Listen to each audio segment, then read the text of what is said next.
नाजरीन अस्सलाम वालेकुम रहमतुल्लाहि व बरकातहू। बड़ी ही इम्पॉर्टेंट खबर है, बहुत ही इम्पॉर्टेंट न्यूज़ है। कर्नाटका बोर्ड ऑफ वक्फ का आज इलेक्शन होने वाला था। इलेक्शन मुलतवी हुआ है, यानी पोस्टपोन्ड हो गया है। इलेक्शन पोस्टपोन्ड हो गया है, यानी 17 फरवरी 2025 12 बजे तमाम मुंतखब मेंबरान बोर्ड मीटिंग में शिरकत करने वाले थे और चेयरमैन का इलेक्शन होने वाला था। आज 17 फरवरी 2025 बरोज़ा पीर को चेयरमैन के ओहदे का इलेक्शन करने के लिए तमाम तैयारियां हो चुकी थी, तमाम जिम्मेदारियां पूरे कर लिए गए थे। बेंगलुरु के मरकज़ी दफ्तर यानी स्टेट ऑफिस कनिंगम रोड ठीक 12 बजे इलेक्शन होने वाला था। रिटर्निंग ऑफिसर इस्लाहुद्दीन गडियाल को इलेक्शन करने के लिए तमाम हुकूमत कर्नाटक ने जिम्मेदारियां दी थी। इस जिम्मेदारियों को निभाने के लिए वो भी तमाम तैयारियां मुकम्मल कर लिए थे। अचानक इस इलेक्शन को मुलतवी करने की वजह यह है कि इलेक्शन करने वाले अफसरान की तबीयत ठीक ना होने की वजह से इलेक्शन को मुंतखब करना पड़ा।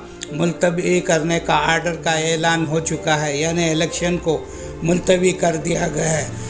यानी आने वाले दिनों में जो डेट मुंतखब करेंगे उसी डेट पर इलेक्शन होगा। चंद दिनों के लिए पोस्टपोन कर दिया गया है। अक़लियती बहबूद और वक्फ के वज़ीर बीज़ेड ज़मीर अहमद ने ऐलान करते हुए कहा है कि इलेक्शन को मुलतवी किया गया है। नाजरीन, वक्फ बोर्ड के इलेक्शन में एक अच्छा, दियानतदार, ईमानदार और पुरखुलूस मेंबरों में से बोर्ड का चेयरमैन बनाया जाए, क्योंकि वक्फ अल्लाह की अमानत है। वक्फ प्रॉपर्टी की हिफाजत करने वाला चेयरमैन दियानतदार होना चाहिए, उसका इमेज साफ़ और शफाफ होना चाहिए। ऐसे को वक्फ का चेयरमैन बनाया जाए।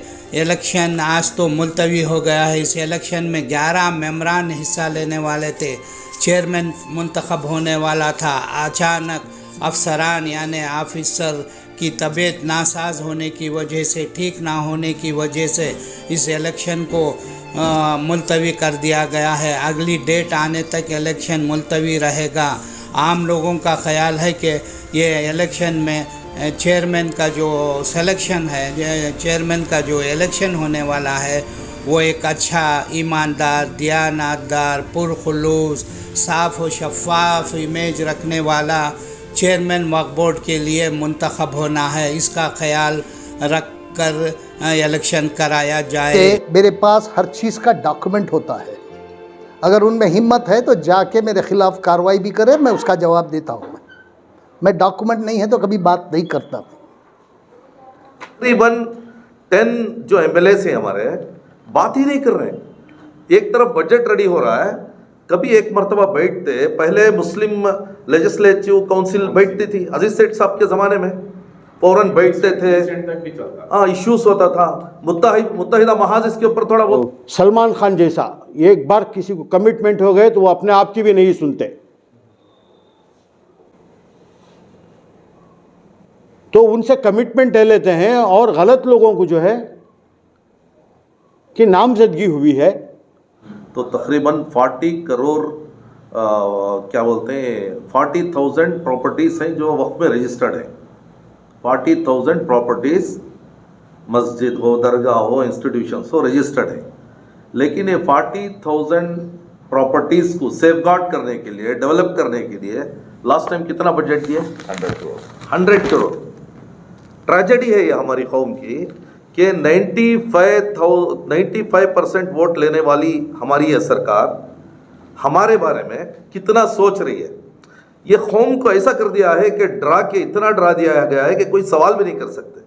सवाल करने वाले को ऐसा समझा जाता है कि एंटी गवर्नमेंट है, एंटी कांग्रेस है या एंटी सिद्धरामैया है। ऐसा एक प्रोजेक्ट करके सबको खामोश कर दिया गया है।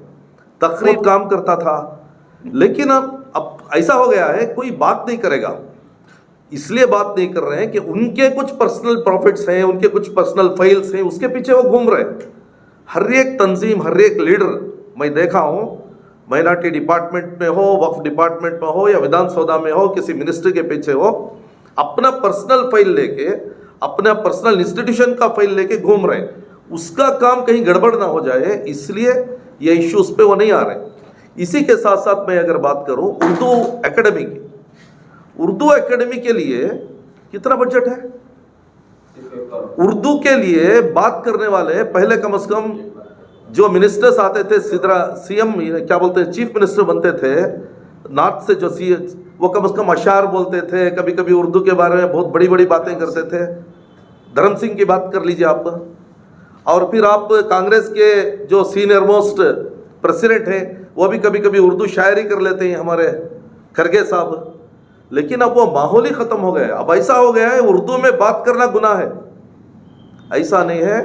कर्नाटका की लार्जेस्ट सेकंड अगर कोई जबान है वो उर्दू है। ये उर्दू की हिफाजत के लिए आपके पास क्या पैकेज है? अपॉइंटमेंट्स में किसी भी सीनियर लीडर या एमएलएस के साथ तबादला ख्याल नहीं हुआ, डिस्कशन नहीं हुआ। अपनी मर्जी से जो है 2-3 लीडर्स ये अपॉइंटमेंट्स किए हैं। ऐसे मेंबर को इलेक्ट किया जाए जिसके ऊपर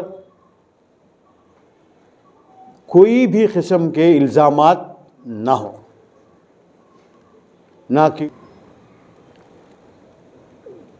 जिस तरीके से मेंबर्स बनाए गए हैं। कोई कहता है कि एक LH में एक कमरे में बैठ के एक कोठरी एक साजिश करके मिनिस्टर पर दबाव लाकर किसी के ऊपर जो है कोर्ट में केस है, किसी के खिलाफ जो है लोकायुक्ता में इंक्वायरी है, और एक साहब जो अपने आप को बहुत माइनॉरिटी कमीशन चेयरमैन बनाए, उनके ऊपर इतने इल्ज़ामात हैं। उनका माइनॉरिटी कमीशन क्या है? अक़लियतों की फलाह बहबूदी के लिए बनाया गया है, अक़लियतों के साथ इंसाफ करने के लिए बनाया गया है। वहाँ जिनको चेयरमैन बनाया गया है वो अपने सगे भांजे के साथ जो है इंसाफ नहीं कर रहे हैं, दूसरों के साथ क्या इंसाफ करेंगे? वो ये चीज़ें हो रही हैं वक्फ बोर्ड में जिसे ना कोई पूछने वाला है और ना कोई बताने वाला है। साहब की तरह नाम लिए बगैर नहीं बोलूँगा, मैं तो नाम लेके ही बोलता हूँ। क्योंकि अब ये हुआ है कि देखिए चित्तलदुर्ग के एक अनवर बादशाह साहब को चेयरमैन बनाने की कोशिश हो रही है। चित्तलदुर्ग से कम 50 लोग आए थे 2 दिन पहले, और कल सुबह भी वो आ रहे हैं यहाँ। और उन्होंने गवर्नर से भी मिला, चीफ मिनिस्टर से भी मिला, और कई लोगों से भी मिल के उन्होंने कहा कि अनवर बादशाह को किसी भी कीमत पे चेयरमैन नहीं बनाना है। लेकिन हमारे मिनिस्टर साहब ने कहा है कि मैंने अनवर बादशाह के लिए ज़बान दे दी है। इनकी क्या ज़ाती जायदाद समझे क्या वक्फ बोर्ड को, जो इन्होंने ज़बान दे दी? आपकी अगर कोई मिल्कियत है तो आप ज़बान दे दो, आप अपनी ज़बान को ये कर लीजिएगा, हॉनर करिएगा। यह हुकूमत की जायदाद है। आप ज़बान देने वाले कौन होते हैं? अनवर बादशाह के कंट्रीब्यूशन क्या हैं? और अनवर बादशाह देखिए, एक ज़मीन अलाट हुई है मुस्लिम ख़बरस्तान के लिए 1986 में, 18/11/1986 में एक ज़मीन अलाट हुई है 6 एकड़। ये 6 एकड़ ज़मीन किस में है? एक सर्वे नंबर है 11, अगसना बंडे कस्बा ताल्लुक चित्रदुर्ग डिस्ट्रिक्ट। इसका ओल्ड सर्वे नंबर है 11। ये कुल इसमें जो ज़मीन है उस सर्वे नंबर के अंदर 59.3 एकर्स है।